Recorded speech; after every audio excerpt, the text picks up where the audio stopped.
Hello friends, कैसे आप सब लोग। आशा करता हूँ सब कुशल मंगल रहे होंगे। देखिए, हमने जो अपने पिछली क्लास देखी थी उसमें हम कर रहे हैं 12वीं क्लास की एनसीईआरटी हिस्ट्री की हमने शुरू की है, जो कि प्राचीन भारत की है और इसको भाग 1 के नाम से जानते हैं। इसमें हमने पिछली बार देखा सिंधु सभ्यता यानी कि हड़प्पा सभ्यता, जिसमें आप ईंट मनके और पत्थर वाला जो चैप्टर देखते हैं। अब हमें जो है सेकंड चैप्टर करना है, और ये आपका जो छठी शताब्दी ईसा पूर्व से में क्या आपके राज्य स्थापित हुए, किस प्रकार से आपने वहां पर ग्रोथ डेवलपमेंट देखा। उस आपने आपने क्या देखा था। आपने देखा है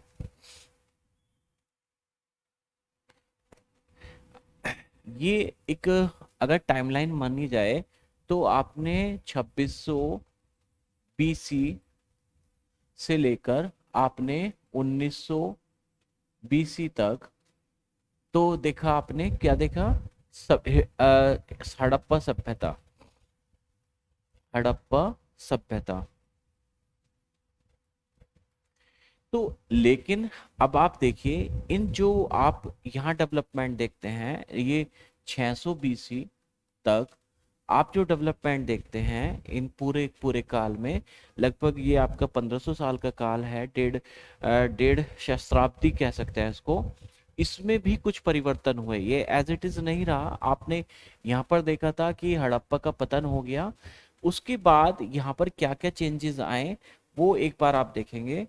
यहाँ क्या हुआ, सबसे पहला जो चेंजेस आया इसमें आपको देखना है कि 1900 बीसी और 600 बीसी के मध्य, 600 बीसी के जो बीच में चेंजेस आए, परिवर्तन आए, उनमें सबसे बड़ा जो चेंज है, ये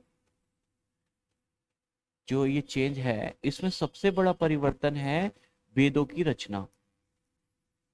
वेदों की रचना।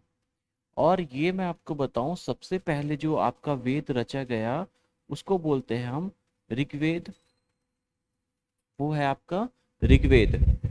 अब इस ऋग्वेद में ये जो रचा गया, इसका जो मूल है वो है सप्त सैंधव देश। सप्त सैंधव देश। अब ये सप्त सैंधव देश कौन से हैं इसको आप समझ लीजिए। जो आपकी सिंधु नदी है, सिंधु नदी, सिंधु प्लस उसकी सहायक नदियां, उसकी सहायक नदियां, ये जो है इसकी सहायक नदियां, ये हैं आपके सब सैंधव। ऋग्वेद की रचना एक बहुत बड़ा परिवर्तन है।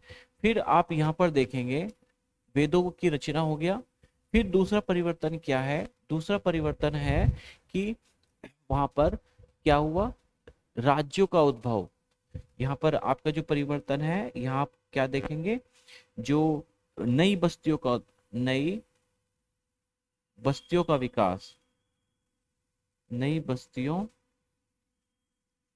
नई बस्तियों का विकास। अब ये नई बस्तियों का विकास कहाँ होता है ये आप देखना है। नई बस्तियों का विकास।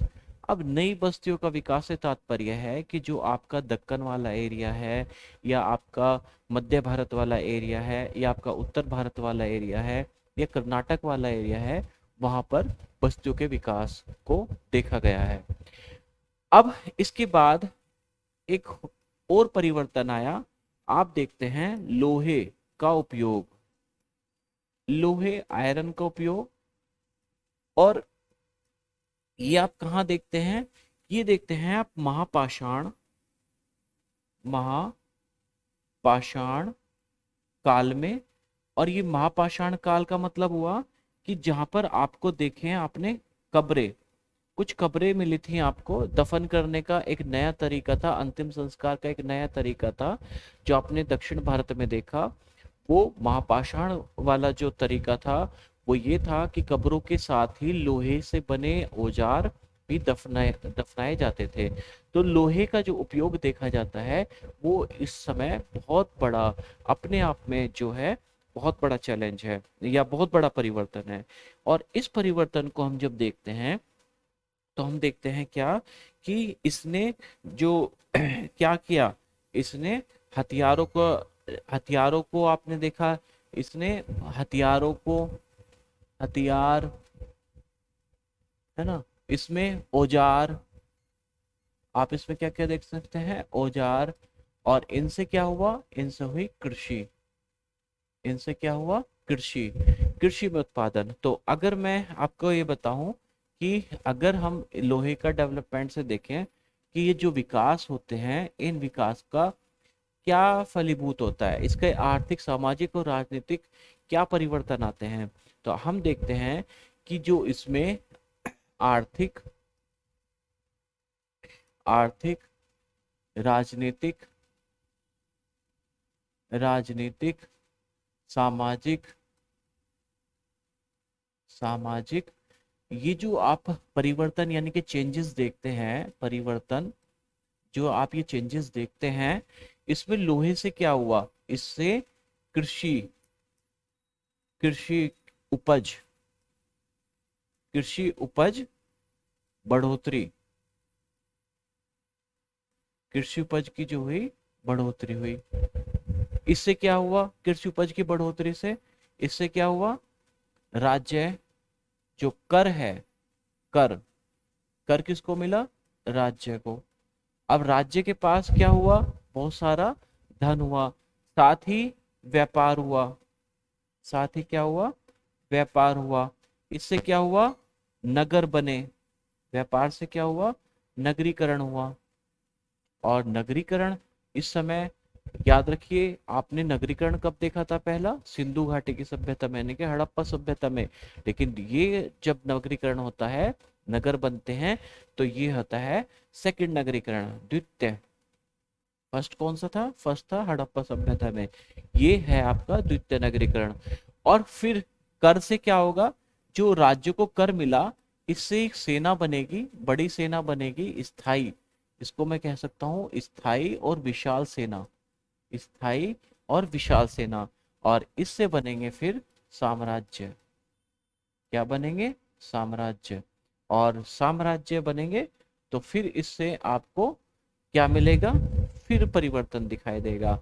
और परिवर्तन क्या दिखाई देगा, परिवर्तन दिखाई देगा आपको मगध के रूप में, आपको जो परिवर्तन दिखता है वो दिखता है फिर मगध के रूप में। तो इस प्रकार हमने देखा कि जो ये परिवर्तन थे, इन परिवर्तनों को समझना बहुत आवश्यक है। इन 1500 वर्षों में जो परिवर्तन हुए, इनको समझना आवश्यक है। लेकिन हम अपनी शुरुआत जो करते हैं, वो हम करते हैं 600 बीसी के आसपास से, यानी कि छठी शताब्दी ईसा पूर्व, छठी शताब्दी, छठी शताब्दी ईसा पूर्व, ईसा पूर्व, ये छठी शताब्दी ईसा पूर्व की जो संरच वो परिवर्तन है, या इसमें जो चीजें निकल कर आई हैं, वो आप इस चैप्टर में देखेंगे। क्या देखेंगे, आप देखेंगे इसमें जो नगरों का डेवलपमेंट कैसे हुआ, आप इसमें देखेंगे कि जो राज्य थे वो कैसे राज्य परिवर्तित हुए। अब इसमें आप देखेंगे क्या, कि जो राज्य थे वो परिवर्तित हुए साम्राज्यों में, साम्राज्यों में, और साम्राज्य में परिवर्तित हुए, और फिर क्या बने, कुछ रजवाड़े बने, कुछ रजवाड़े भी बने। जो ये साम्राज्य, राज्य और रजवाड़े थे, इनको जब आप देखोगे कि ये कैसे डेवलपमेंट होता है, इसको ही समझना है हमें इसमें। लेकिन इनका, इनको पता कैसे चलता है, इनको पता चलता है स्रोत से। अब इनका जो आपको पता चलेगा, वो पता चलेगा कि स्रोत यानी कि सोर्स क्या है। अब ये सोर्स में जब आप देखेंगे, तो इसमें होगा एक तो अभिलेख, सबसे ज्यादा, ये हम 6 क्लास में पढ़ चुके हैं, आपको याद आ रहा होगा अगर आपने 6 क्लास की हमारी वीडियो देखी है या क्लास देखी है, क्लास की है। तो अभिलेख है स्रोतों में। फिर क्या है, जो साहित्य स्रोत है, साहित्य, साहित्य स्रोत है, चित्र है, उस समय चित्र है, उस समय के सिक्के हैं, सिक्के। तो ये आपको स्रोत दिखाई देंगे। लेकिन क्या अब प्रश्न पैदा ये होता है कि क्या ये सभी स्रोत से हम उस पुराने इतिहास को जान सकते हैं? तो इसका सवाल है नहीं। उसकी भी कुछ सीमाएं हैं, वो भी हम इसमें देखेंगे कि इन स्रोतों की क्या सीमाएं हैं। फिर क्वेश्चन एक और पैदा होता है कि जो राजनीतिक परिवर्तन हुए, जो उस समय राजनीतिक परिवर्तन हुए, क्या उनका संबंध सामाजिक परिवर्तन और आर्थिक परिवर्तनों से भी है? यानी कि जो पॉलिटिकल चेंजेस थे वे रिलेटेड है क्या उनसे, जो इकोनॉमिक चेंजेस और सोशल चेंजेस हुए? तो इसका आंसर है हाँ हुए, लेकिन इनडायरेक्ट रूप से इनका रिलेशन है। डायरेक्ट इनका कोई रिलेशन आपको देखने को नहीं मिलेगा, इनका रिलेशन इनडायरेक्ट रूप से आपको देखने को मिलेगा। तो ये इसका चैप्टर का सार है। इसमें जो आठ इसमें 8 दिए गए हैं, 8 इसमें हेडिंग्स हैं। इसमें से हम 2 पार्ट में करेंगे। फर्स्ट पार्ट को हम 4th हेडिंग तक करेंगे और इसको आइए देखते हैं, शुरू करते हैं। और शुरुआत में ही आप ये देखिए कि यहाँ जब आप देखेंगे क्या कि राजा, किसान और नगर, चैप्टर का जो नाम है वो है राजा, किसान और नगर। यानी कि राजा के बारे में बताया गया है, किसान के बारे में बताया गया है, नगर के बारे में बताया गया है, लेकिन कब? आरंभिक राज्य और उनकी अर्थव्यवस्थाएं। कब से कब तक? 600 बीसी से 600 एडी तक। हमें क्या करना है? राजा के बारे में हम पढ़ेंगे, हम किसान के बारे में पढ़ेंगे, हम नगर के बारे में पढ़ेंगे। यानी कि हम राज्यों के बारे में पढ़ेंगे। हम पढ़ेंगे क्या? राज्यों के बारे में। हम पढ़ेंगे क्या? गांव के बारे में। उस समय गांव के लोग क्या कर रहे थे, देहाती लोग क्या कर रहे थे।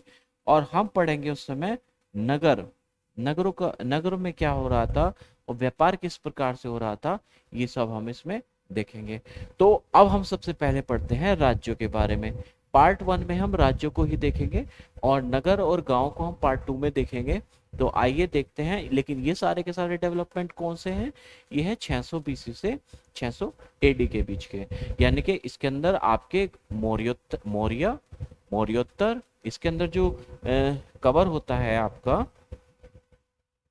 इसके अंदर जो पार्ट कवर होता है, एक तो होता है आपका, एक तो इसमें होता है मौर्य। यानी कि जब हम 600 बीसी से 600 एडी की बात करें तो इसमें कुछ जो एक तो वंश के आधार पर देखें तो एक तो मौर्य, फिर मौर्योत्तर, फिर आप देखेंगे मौर्योत्तर, ठीक, फिर आप देखेंगे मौर्योत्तर। और मौर्योत्तर के बाद आप क्या देखेंगे? मौर्योत्तर के बाद आप देखेंगे गुप्त, और गुप्त के बाद आप देखेंगे गुप्तोत्तर। गुप्त, ये आप इन कालों को देखेंगे। तो आपने देखा मौर्य, आप देखेंगे मौर्योत्तर, आप देखेंगे इसमें गुप्त, और इसमें आप देखेंगे गुप्तोत्तर। और इसमें भी आपको मौर्य से पहले आप देखेंगे मगध। मगध का विकास, यानी कि मगध एक साम्राज्य के रूप में कैसे डेवलप होता है और मौर्य के समय क्या क्या होता है। और मौर्य में भी विशेषता अशोक, आप देखेंगे अशोक, अशोक को देखेंगे। आप देखेंगे इनका प्रशासन, इनका प्रशासन, ये सब आप कहीं कहाँ देखेंगे? मौर्य के अंदर। और ये जो चीजें हैं ये पूरी की पूरी इस पूरे चैप्टर में आपको देखने को मिलेगी। आइए शुरू करते हैं। और इसमें जो लिखा गया है वो पढ़ लेते हैं एक बार। हड़प्पा सभ्यता के बाद 1500 वर्षों के लंबे अंतराल में उपमहाद्वीप के विभिन्न भागों में कई प्रकार के विकास हुए। अब ये कई प्रकार के विकास कौन कौन से थे? एक तो क्या था? ऋग्वेद का लेखन, ऋग्वेद का लेखन हुआ। और ये कहाँ हुआ? सब सिंधु प्रदेश में। सब सिंधु प्रदेश कौन से थे? सिंधु नदी और उसकी सहायक नदियां। फिर उत्तर भारत, दक्कन पठार और कर्नाटक में क्या चल रहा था? कृषक बस्ती अस्तित्व में आई। यहाँ पर क्या चल रही थी? कृषक बस्तियां अस्तित्व में आई। फिर इन्होंने कहा कि जो दक्षिण भारत है वहाँ चारावाह बस्तियों के प्रमाण मिलते हैं जो स्थायी नहीं होते। फिर आप देखते हैं दक्षिण भारत में ही जो महापाषाण के नाम से जो प्रख्यात है, वो अंतिम संस्कार का एक नया तरीका वो आपको इसमें दिखाई देगा। और क्या परिवर्तन आए, आप देखेंगे लोहे से बने उपकरण और हथियारों को भी उसमें दफनाया जाना। तो आपने क्या परिवर्तन देखे इन 1500 वर्षों में, वेदों का लेखन, खासतौर से ऋग्वेद का, कर्चक बस्तियों का अस्तित्व, चाराबाह बस्तियां, और दक्षिण भारत में जो महापाषाण अंतिम संस्कार के तरीके थे वो, और आप देखते हैं लोहे के उपकरण और उनके साथ उनके कब्रों के साथ दफनाया जाना, यानी कि उपयोग। अब आगे जो होता है वो छठी शताब्दी के परिवर्तन देखते हैं। ये तो इन्होंने ब्रीफ दे दिया एक 1500 वर्षों का, परिवर्तन बहुत हुए, लेकिन इन्होंने एक ब्रीफ दिया हल्का सा 1500 वर्षों में जो परिवर्तन हुए। लेकिन मेन जो हमें स्टडी करना है वो करना है छठी शताब्दी वाला। अब छठी शताब्दी में क्या परिवर्तन हुए, अब आप देखेंगे कि ये जो नए परिवर्तन मिलते हैं इसमें सबसे पहले है आरंभिक राज्यों, साम्राज्यों और रजवाड़ों का विकास। ये सबसे बड़ा है कि आरंभिक राज्यों जैसे मगध, पहले का आरंभिक 16 महाजनपद थे, फिर जनपद बने, सॉरी 16 महाजनपद थे, फिर उसमें से मगध विकसित हुआ और मगध एक साम्राज्य के रूप में विकसित हुआ। तो यानी कि राजनीतिक प्रक्रियाओं और कृषि उपज को संगठित करने के तरीके, और साथ ही जो पूरे महाद्वीप में नगरों का उदय कैसे हुआ। आप क्या देखेंगे छठी शताब्दी के जो परिवर्तन है वो क्या है, एक तो महाजनपदों का उदय यानी कि आरंभिक राज्यों का उदय, दूसरा आप क्या देखेंगे कि जो नए नगर है वो कैसे हैं, और तीसरा आप देखेंगे कृषि उपजों को कैसे संगठित करने के नए नए तरीके विकसित हुए। अब ये जो है आप पूरा का पूरा इसका सार ये है। लेकिन अब जो हम पढ़ेंगे वो ये पढ़ेंगे कि हेडिंग 1 है इसमें प्रिंसिप और प्रियदर्शी। सबसे पहले आप देख लो अभिलेख क्या होते हैं, अभिलेखों का अध्ययन क्या होता है। अभिलेखों के अध्ययन को कहते हैं अभिलेख शास्त्र। ये अभिलेख शास्त्र कहलाता है, जहां पर अभिलेखों का अध्ययन कहते हैं। तो हम एक चीज बताएं आपको कि जो ये चीजें हैं ये आज से लगभग पता नहीं था 100-150 साल पहले, 1830 के पहले खास तौर से, कि ये लिखा क्या है। तो इसको 1830 में इन अभिलेखों को पढ़ने का जो खासतौर से खरोष्टी लिपि थी और ब्राह्मी लिपि थी, इसको पढ़ने का जो श्रेय जाता है जॉन प्रिंसेप पर जाता है। और वहीं से एक ये इतिहास का शुरुआत होती है, अभिलेखों को पढ़ने की सुविधा, जो इतिहास निर्माण की जो अलग तरीका चलता है, वो राजनीतिक इतिहास को जानने के बारे में जो विकास होता है राजनीतिक इतिहास का, वो यहीं से शुरू होता है। यानी कि मौर्यों के बारे में जैसे ही ब्राह्मी लिपि पढ़ी, खरोष्टी लिपि पढ़ी, है ना, अरमाइक और यूनानी लिपियां भी पढ़ी गई, ये सभी अभिलेख पढ़े गए, तो इससे पता चला कि भाई अशोक भी कोई राजा था। फिर साथ में जो अन्य अन्य भाषाओं में लिखे गए या अन्य जो शास्त्र थे वो पढ़े, जैसे जैन धर्म के शास्त्र थे या बौद्ध धर्म के शास्त्र थे, उनको पढ़े तो पता चला कि हाँ एक अशोक नाम का प्रियदर्शी था जिसको कहीं अशोक लिखा है, और ये बहुत प्रतापी राजा था, बहुत शक्तिशाली राजा था, इसके बारे में पता चलता है। फिर पता चलता है कि क्या अशोक जो था उसका सिर्फ यही एक अशोक के जो अभिलेख थे साम्राज्य, उसका विस्तार पता चलता है कि कितने बड़े साम्राज्य में था। अब ये चीजें आप समझें क्या था। एक चीज और समझ लें कि अभिलेख किसको कहते हैं। आपने देखा अभिलेखों के अध्ययन को अभिलेखागार कहते हैं, लेकिन अभिलेख किसको कहते हैं, जो नष्ट ना होने वाली कठोर धातुओं पे ऊपर जब लेख खुदे होते हैं तो उनको अभिलेख कहते हैं। ठीक, उनमें जो खुदे होते हैं लेख उनको अभिलेख कहते हैं। और उसमें क्या करते थे, जो उस अभिलेख को खुदवाता था या उनको बनवाता था, वो अपनी जो विशेषताएं थे उसके बारे में बताता था, उस समय की विशेषताएं। और जैसे कि उसने दान किया है, जैसे आज भी अगर आप देखें तो नेम प्लेट आप बनवाते होंगे, तो नेम प्लेट पर आप अपना पता, नाम और ये सब लिखवाते हैं।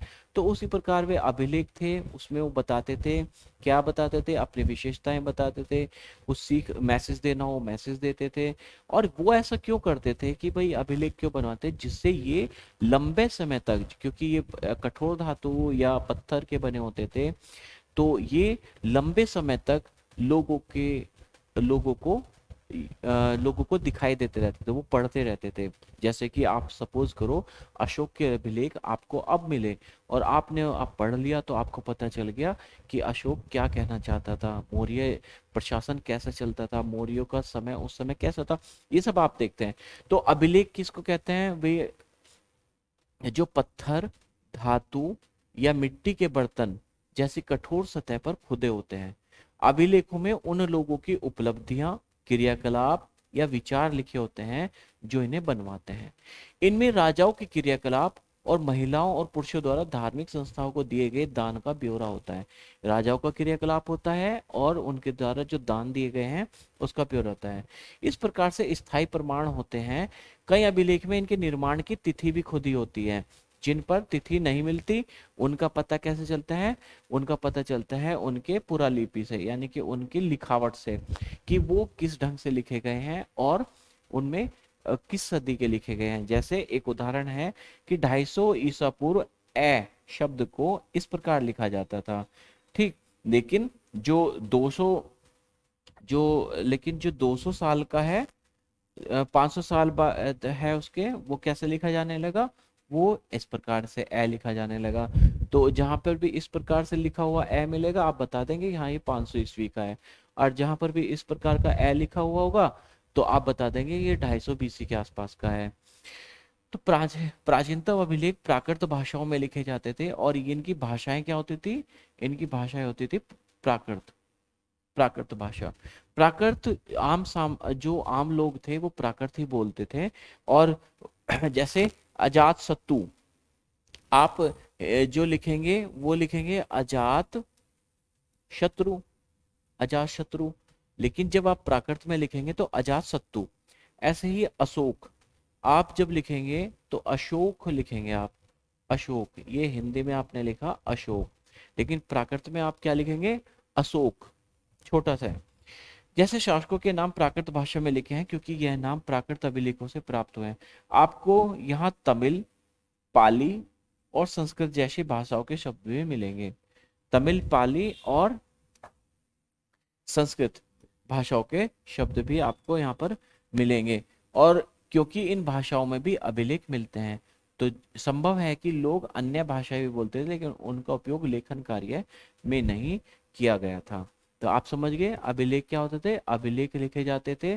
क्यों लिखे जाते? किसको अभिलेख कहते थे? जो इसको बनवाते थे वे क्या करते थे? कठोर धातुओं पर, कठोर पत्थरों पर या पक्की मिट्टी के बने बर्तनों पर ये अभिलेख लिखवाते थे और इसमें क्या करते थे? वो अपनी विशेषताएं बताते थे, अपने विचार बताते थे और राजाओं के बारे में लिखते थे और ये बताते किस महिला और पुरुष ने कहाँ पर दान दिया। तो इसको आप स्मृति पेटी पट्टी के नाम से भी आप जान सकते हैं। जैसे कि आप आजकल धर्मशालाओं में देखते हैं कि इसने इतना दान दिया, एक पूरी की पूरी अभिलेख पट्टी आप देख सकते हैं।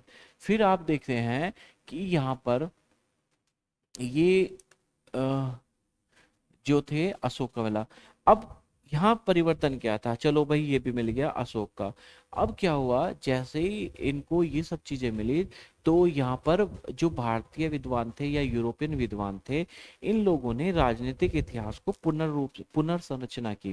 राजनीतिक इतिहास में क्रांति पैदा हुई। और क्रांति क्या पैदा हुई कि इन्होंने और दूसरे स्रोतों का भी प्रयोग किया, जैसे साहित्य स्रोतों का प्रयोग किया और उनके आधार पर इन्होंने क्या किया?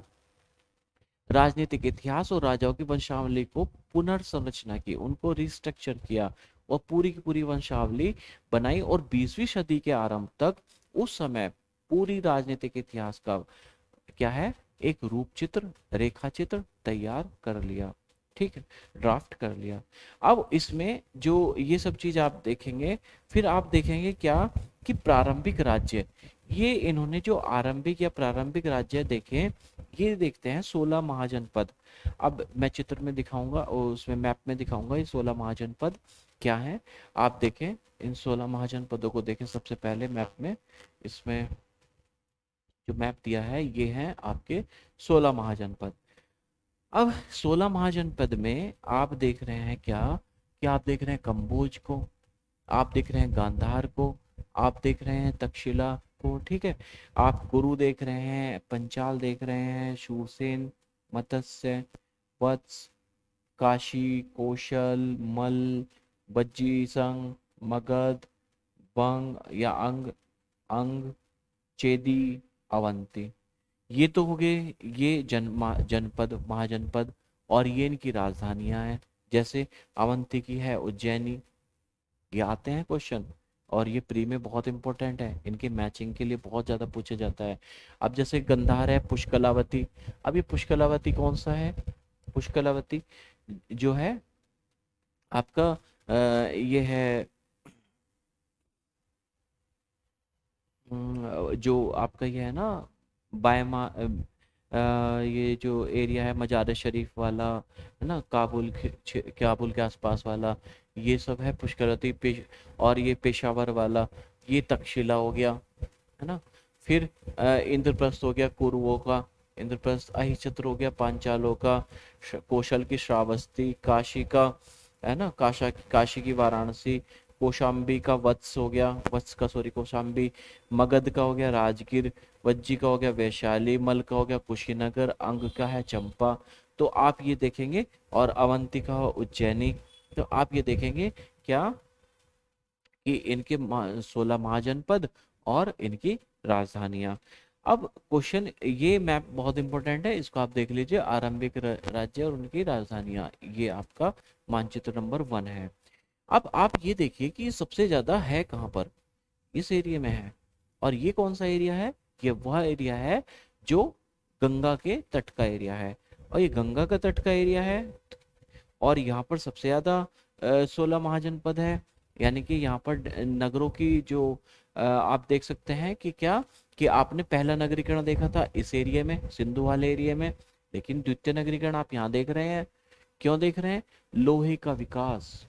क्या यहाँ पर लोहे का विकास था? नहीं, यहाँ पर लोहे का विकास नहीं था। फिर ये माइग्रेशन हुआ, आप पश्चिम उत्तर प्रदेश में, ये माइग्रेशन हुआ गुजरात में। तो ये माइग्रेशन हुआ, और यहाँ पर आप देखते हैं लोहे का विकास देखते हैं। उससे क्या हुआ? कृषि। और फिर आप क्या देखते हैं? जो वन है वहां पर लकड़ियां, रथ वगैरह जो मिलती हैं, इस एरिया में संसाधन होते हैं, इस एरिया में संसाधन होते हैं, और जो रिसोर्सेज होते हैं वो बहुत अच्छे से मिलते हैं। इसलिए इस एरिया में सबसे ज्यादा आप डेंसिटी देखते हैं दूसरे नगरीकरण की। अब हम पढ़ते हैं, एक बार इसके बारे में पढ़ लेते हैं कि ये कौन कौन से थे। अब इसमें आप देखेंगे कि 16 महाजनपद, हम सबसे पहले प्रारंभिक राज्यों में देखेंगे कि 16 महाजनपद। अब देखिए इनका पता कैसे चलता है 16 महाजनपदों का। 16 महाजनपदों को अगर आपको देखना है तो इनका जो स्रोत है वो आपको मिलते हैं बौद्ध मतों से, बौद्ध ग्रंथों से और जैन ग्रंथों से। लेकिन इनमें भी नंबरों को लेकर थोड़ा सा अंतर है, लेकिन कुछ जो मुख्य महाजनपद है वो तो दोनों में ही कॉमन है। तो वे कौन कौन से हैं आप उसमें देखेंगे? एक तो वज्जी है ना, आपको मगध मिलेगा, कौशल मिलेगा, कुरु, पांचाल, गांधार, अवंती, ये तो कॉमन है। तो इसका मतलब जो प्रमुख है वो तो दोनों में ही कॉमन है, नंबर को लेकर कुछ डिफरेंस हो सकता है, लेकिन जो प्रमुख नगर है, प्रमुख महाजनपद है, वो यही है, और दोनों में इनका जिक्र है। फिर आप देखेंगे कि अधिकांश महाजनपदों पर राजा शासन करता था, लेकिन जो महाजनपद थे उन पर शासन कौन करता? राजा। लेकिन जो गण और संघ के नाम से प्रसिद्ध राज्यों में कई लोगों का समूह शासन होता था। इसे समूह शासन का मतलब हुआ कि कई सारे राजा होते थे, और सदस्य, एक कमेटी होती थी, सदस्य एक पूरे कमेटी के रूप में या कैबिनेट के रूप में होते थे, और प्रत्येक सदस्य राजा ही कहलाता था। और वे मिलकर सब चीजों पर डिसीजन लेते थे, चाहे वो राजनीतिक हो, आर्थिक हो, सामाजिक हो, कोई भी नीति उन्हें बनानी हो तो उसमें वो सब मिलकर डिसीजन लेते हैं एकजुटता के साथ। अब इस समूह का प्रत्येक व्यक्ति राजा कहलाता था। भगवान महावीर और भगवान बुद्ध इन्हीं गणों से संबंधित थे, वे भी इन्हीं गणों से थे।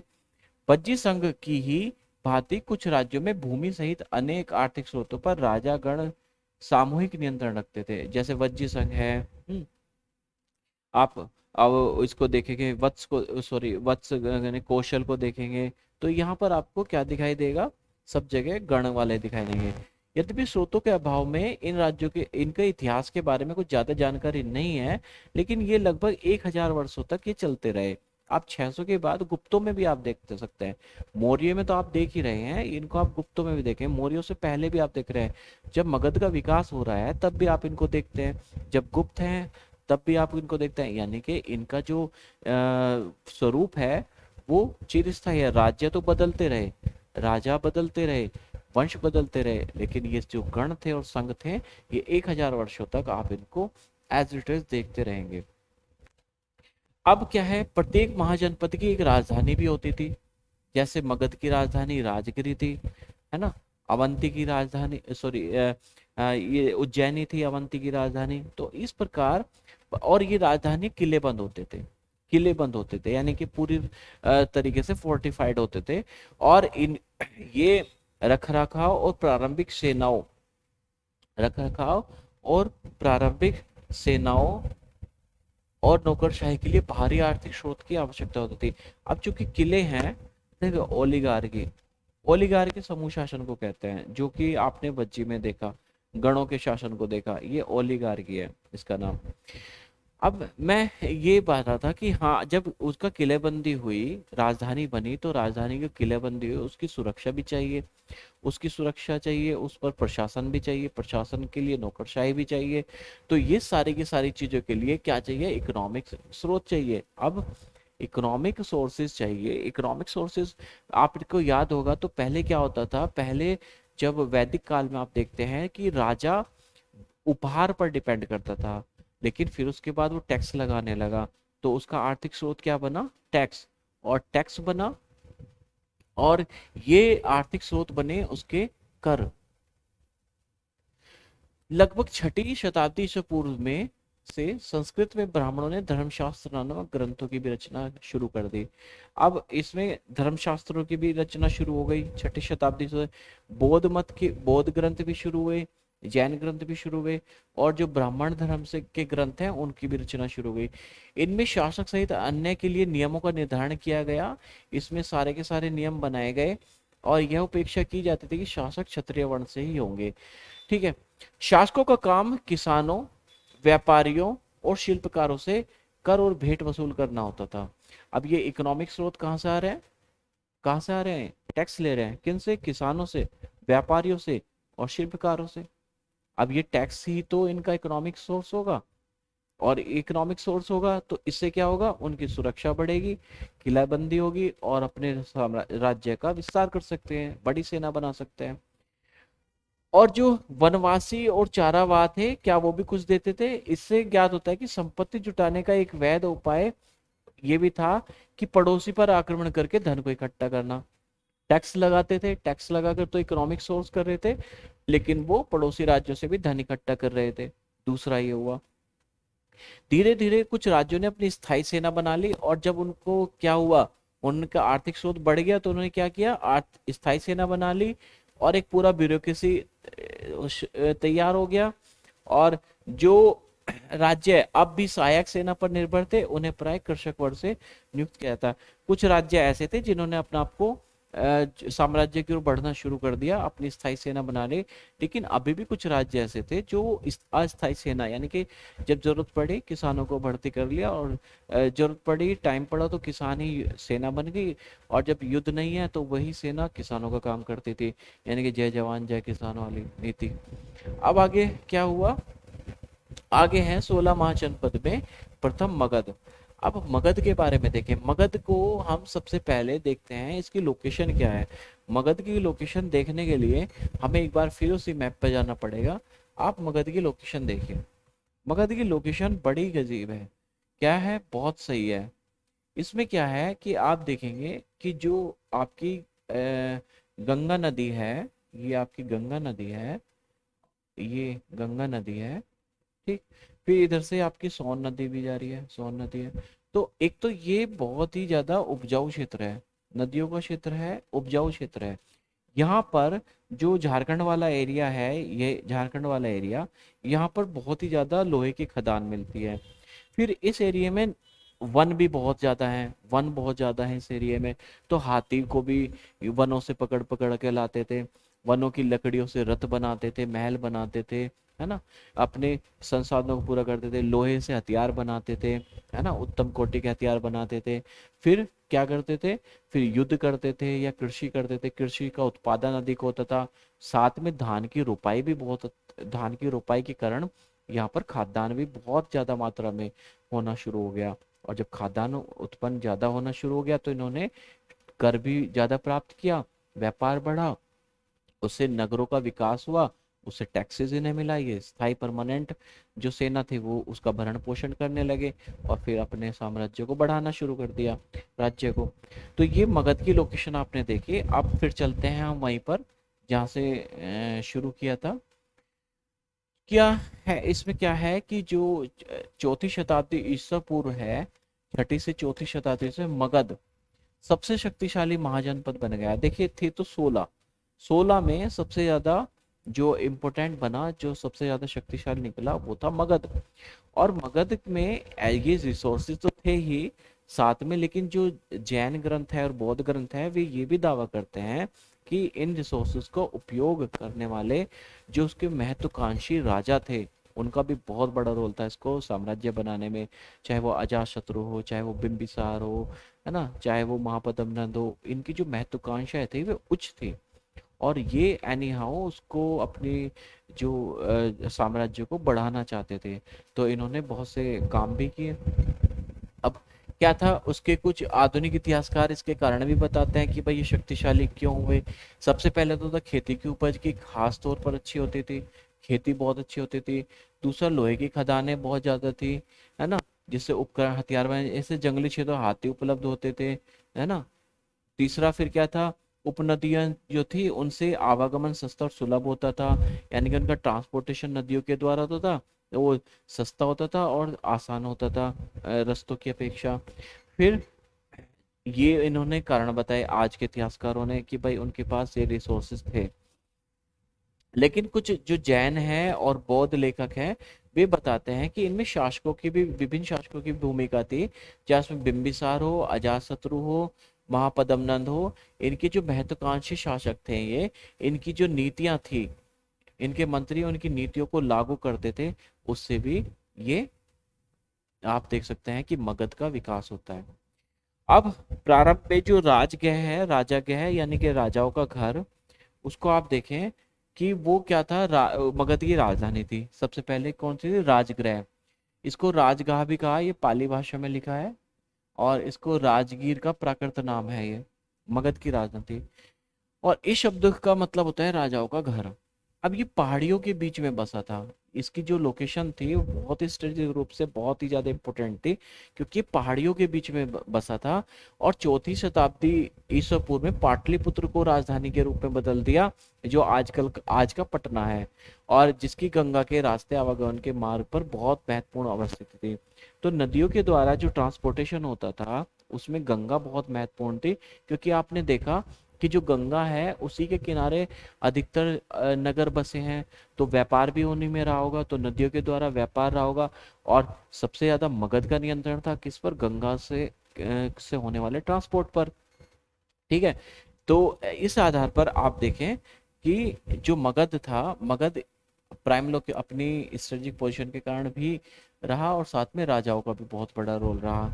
अब आप देखें कि एक आरंभिक साम्राज्य, ये आरंभिक साम्राज्य कौन है, सबसे पहला जो आरंभिक साम्राज्य है वो है मौर्य साम्राज्य। अब मगध को तो आपने देखा महापद्मनंद के समय भी मगध था, और सभी 16 महाजनपदों में सबसे विशेष था। लेकिन इसको साम्राज्य का रूप किसने दिया, इसको साम्राज्य का रूप दिया मौर्यों ने। और चंद्रगुप्त मौर्य, जो माना जाता है कि चाणक्य की ये सोच थी अखंड भारत की, सबसे पहली जो अखंड भारत की सोच थी वो चाणक्य ने उसको लागू किया। हो सकता है पहले भी अखंड भारत की एक सोच रही हो। और ये अधिकतर देखा जाता है कि जो शास्त्रों में कहा गया है हिमालय से लेकर कन्याकुमारी तक ये पूरा का पूरा खंड जम्बूद्वीप भारतवर्ष है। लेकिन इसको जो इम्प्लीमेंट किया वो किया चाणक्य और किसकी मदद से, चंद्रगुप्त मौर्य की मदद से। तो चंद्रगुप्त मौर्य के आधार पर इन्होंने अफगानिस्तान से लेकर और दक्षिण दक्कन तक आप देख सकते हैं कि इतना बड़ा साम्राज्य स्थापित हुआ जिसको आप मौर्य साम्राज्य कहते हैं, उड़ीसा तक।